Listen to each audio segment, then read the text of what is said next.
درود پاک پڑھنے کے بے شمار فضائل و برکات ہیں۔ میرے آقا مدینے والے مصطفیٰ صلی اللہ تعالی علیہ وسلم کا فرمان عالی شان ہے، من صلی علیہ صلاۃ واحدۃ صلی اللہ علیہ عشرہ، جس نے مجھ پر ایک بار درود پاک پڑھا اللہ کریم اس پر اپنی 10 رحمتیں نازل فرماتا ہے۔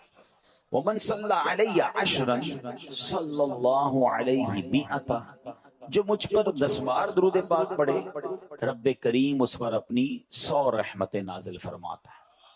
آگے فرمایا ومن صلی علیہ مئۃ صلی اللہ علیہ الفا، جو مجھ پر 100 درود پاک پڑھے رب کریم 1000 رحمتیں نازل فرماتا ہے۔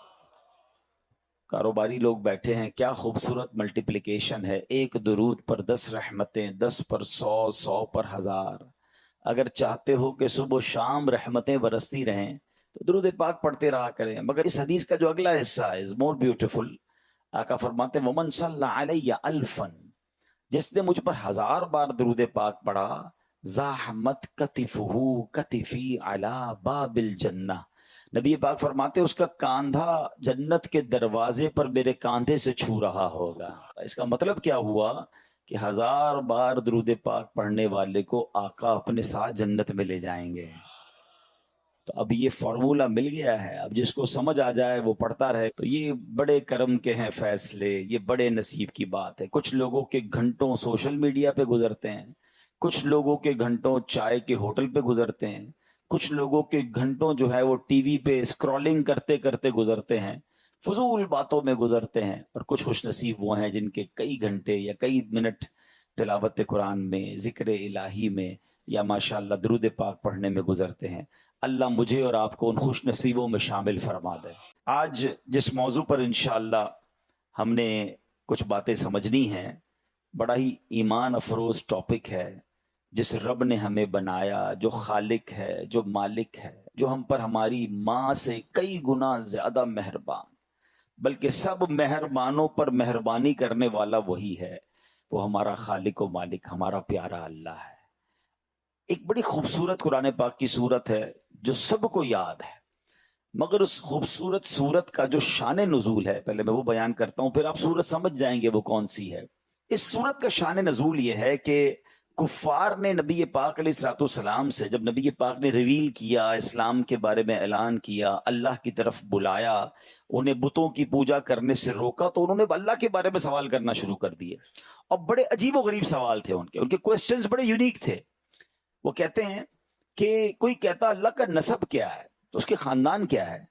کوئی کہتا کہ وہ سونے کا ہے یا چاندی کا ہے، وہ لوہے کا ہے یا لکڑی کا ہے، کس چیز کا ہے، وہ کھاتا کیا ہے، پیتا کیا ہے، ربوبیت اس کو کیسے ملی، کسی ورثے میں ملی ہے اسے، اور اس کا وارث کون ہوگا؟ عجیب عجیب ان کے سوالات تھے۔ اللہ کریم نے ان سب کا جواب دینے کے لیے قرآن پاک کی یہ سورت نازل فرمائی۔ اب یہ سورت کون سی بتاتا ہوں، مگر پہلے اس سے ایک اور اس سورت کی فضیلت بیان کر دیتا ہوں کہ حضرت عائشہ صدیقہ رضی اللہ تعالی عنہ فرماتی ہیں کہ نبی پاک علیہ الصلوۃ والسلام نے ایک لشکر روانہ کیا جہاد کے لیے، اور ایک شخص تھے اس میں، وہ اپنے ساتھیوں کو اس میں نماز پڑھاتے تھے، تو روزانہ نماز میں، ہر نماز میں سورہ فاتحہ کے بعد یہی والی سورت پڑھتے تھے۔ جب لشکر واپس آیا تو نبی پاک علیہ الصلوۃ والسلام سے کسی نے بات ذکر کر دی، حضور یہ جو ہمارے امام صاحب تھے یہ تو ہر نماز کی ہر رکعت میں سورہ فاتحہ کے بعد یہی سورت پڑھتے تھے۔ تو پیارے آقا علیہ الصلوۃ والسلام نے انہیں بلایا، فرمایا اس سے پوچھو کیوں ایسا کرتے تھے؟ تو جب لوگوں نے ان سے پوچھا، فرمایا یہ سورت تو رحمان کی صفت ہے، اس وجہ سے مجھے بڑی پسند ہے، میں پڑھنا پسند کرتا ہوں۔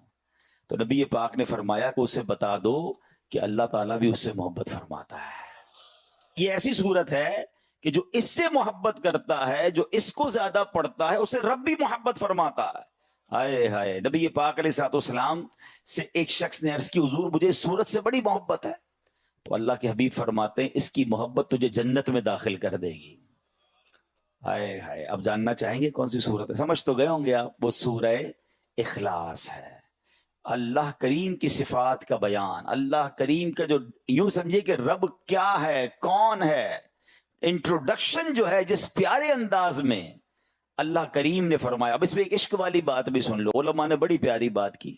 کہ اس میں اللہ یہ بھی تو فرما سکتا تھا هو اللہ احد اللہ الصمد، اللہ ایک ہے، اللہ بے نیاز ہے، یہ قل هو اللہ احد کیوں کہا گیا؟ ہاں یہ بڑی عشق والی بات ہے، اللہ نے اپنا ذکر بھی اپنے حبیب کی زبان سے کروایا ہے۔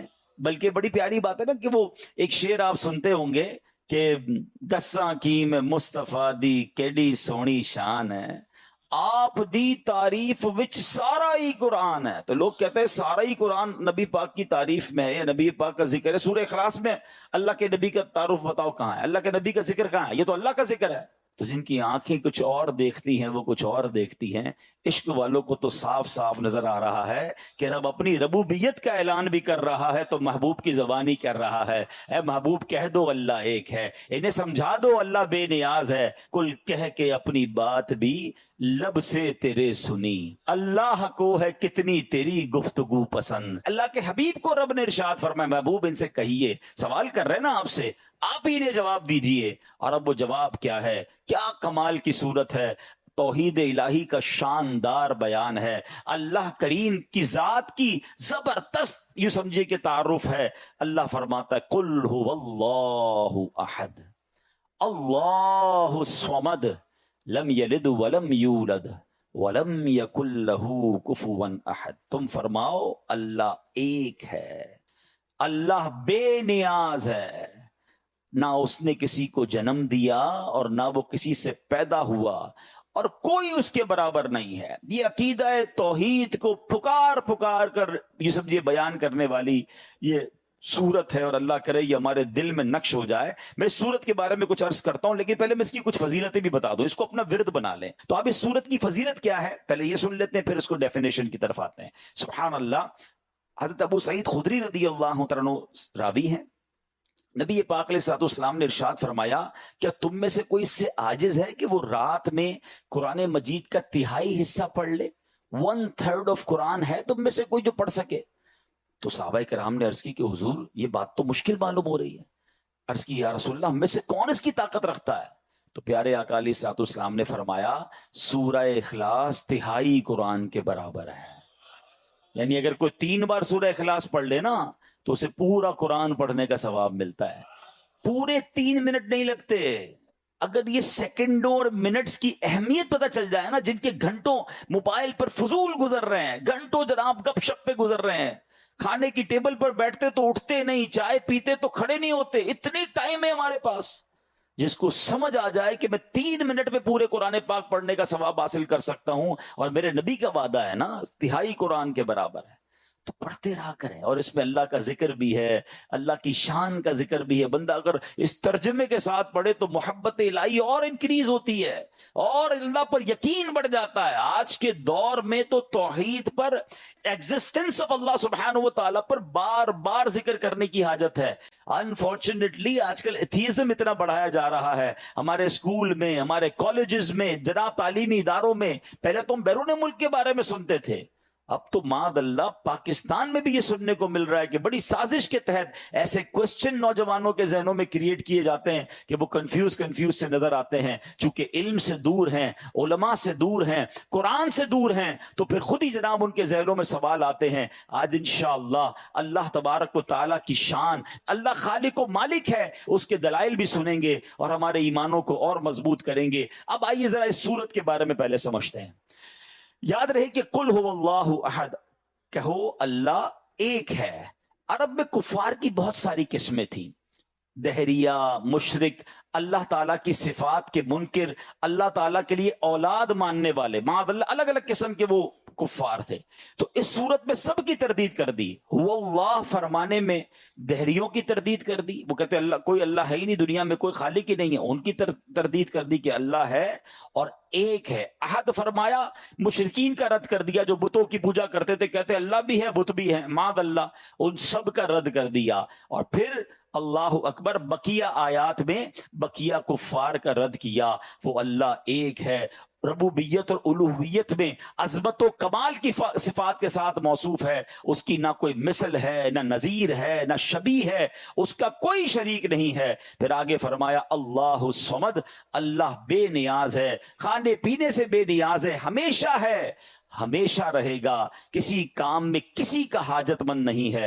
اور آگے فرمایا لم یلد ولم یولد، نہ اس نے کسی کو جنم دیا نہ وہ کسی سے پیدا ہوا۔ تو اب یہ ان لوگوں کا رد ہے جو معاذ اللہ کبھی حضرت عیسیٰ کو اللہ کی اولاد مانتے تھے یا فرشتوں کو اللہ کی بیٹیاں مانتے تھے، ان سب کا رد کیا۔ اللہ کی کوئی اولاد نہیں، اللہ کسی سے پیدا نہیں ہوا۔